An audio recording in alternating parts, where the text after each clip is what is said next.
checking out this video. Don't forget, like and subscribe. Slater and Vaughn Evans versus Dark State. Okay, so they're in the theater in Madison Square Garden, okay? It's not the NXT arena, all right? They're in New York. And obviously they drew some fans that had gone to the Madison Square Garden show. And you could tell that it's a different kind of crowd. They do different chants, you know, whatever. So this match starts, and you can just see there's a fair portion of the crowd, and they just don't know who everybody really is. But goddamn, Javon and Leon Slater are so fucking great that about halfway through the match, this place is going fucking crazy. And they're just working circles around Dark State. And, like, the longer the match goes, I just knew there's no way Javon and Leon were winning. Because this fucking show sucks. But even knowing that, I'm watching that, and the announcers, they're just like, I think the announcers are in on trolling me now. They're just like, Dark State, one of the few teams in NXT history to win the tag team titles twice. I'm like, they're two-time tag team champions. The Butt Guy and his fucking buddies. Huh. Yeah. You know, they bring up, they beat the legendary Hardys. I'm like, oh yeah. The Butt Guy and his fucking friends beat the Hardys for the tag team titles. Meanwhile, they're just like, Javon and Leon have to work half speed for them to keep up. Yeah. Just watching this match going, oh my God, it's going to happen, isn't it? I'm going to lose my mind. Even though I know what's going to happen. I know it's going to happen. I'm still getting fucking mad. So, they double team Leon.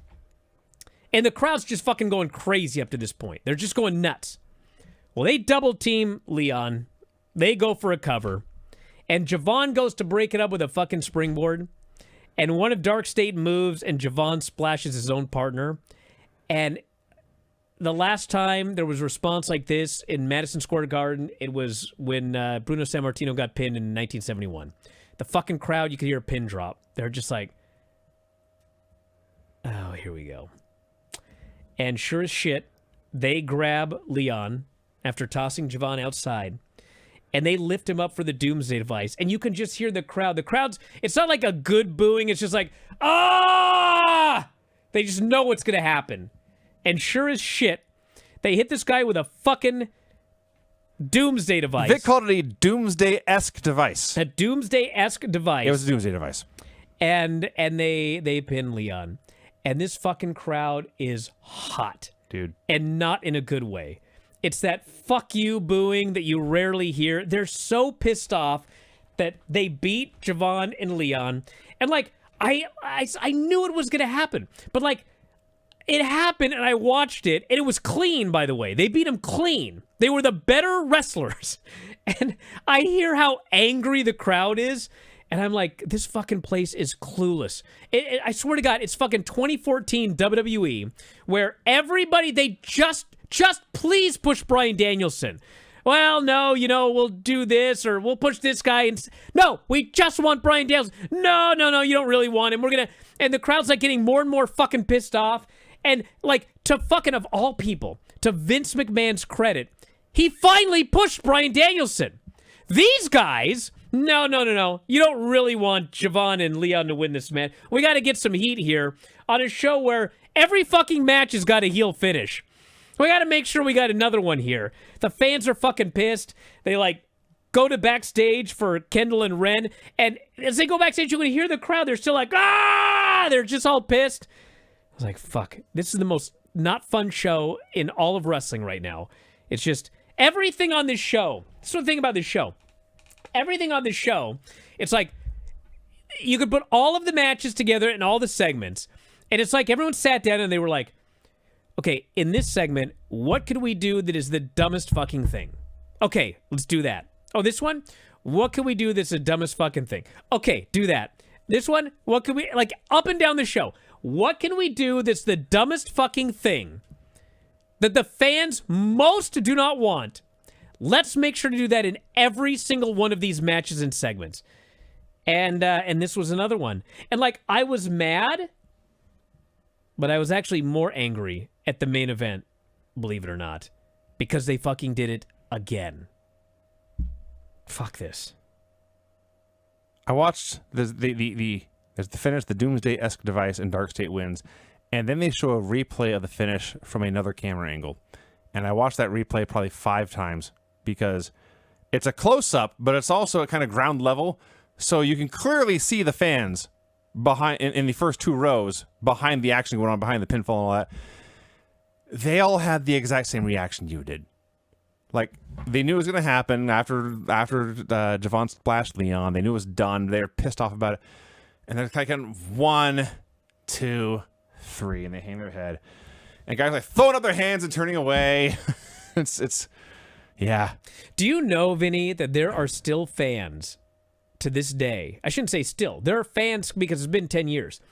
There are fans today that believe that entire Bryan Danielson Yes Movement thing was all by design from day one. Oh, really? Yeah. They have no idea what actually happened.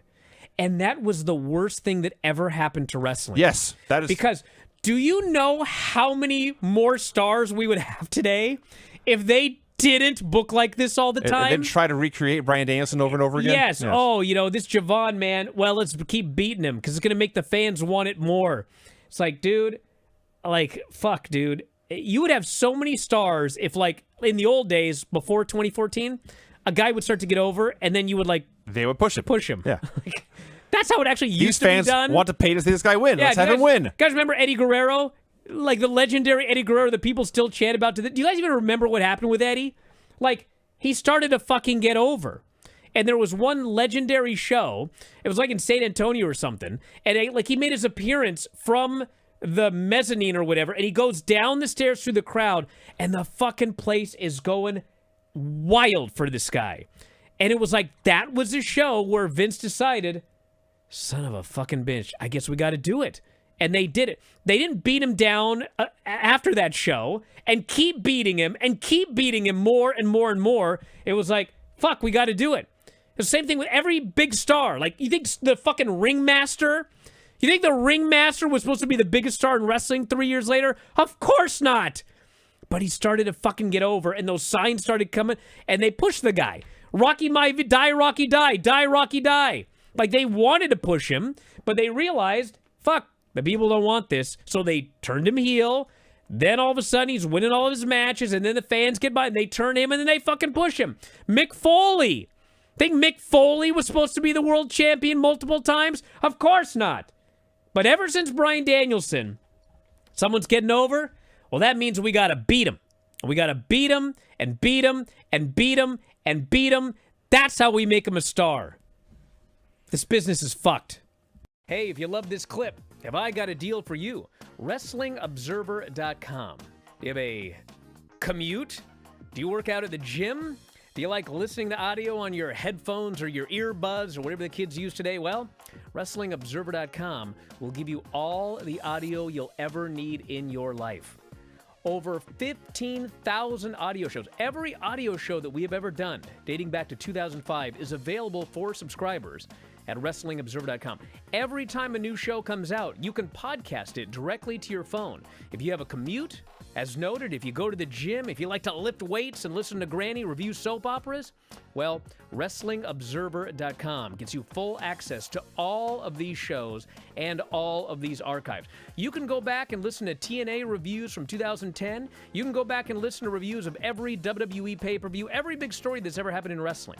You can get access to that at WrestlingObserver.com. Plus, full access to the Wrestling Observer newsletter every week. 40,000 words of news and information in pro wrestling. Why get all your scoops off Reddit, which aren't even accurate most of the time? Go right to the source, the Wrestling Observer newsletter. You also get Observer archives dating back to 1990. So check it out today. Thousands of issues of the Wrestling Observer newsletter. Tens of thousands of hours of audio. All for $12.99 per month or as low as $9.99 if you sign up for a year. You'll never run out of audio if you subscribe to WrestlingObserver.com. So head up there, check it out today, and I'll talk to you again after a while.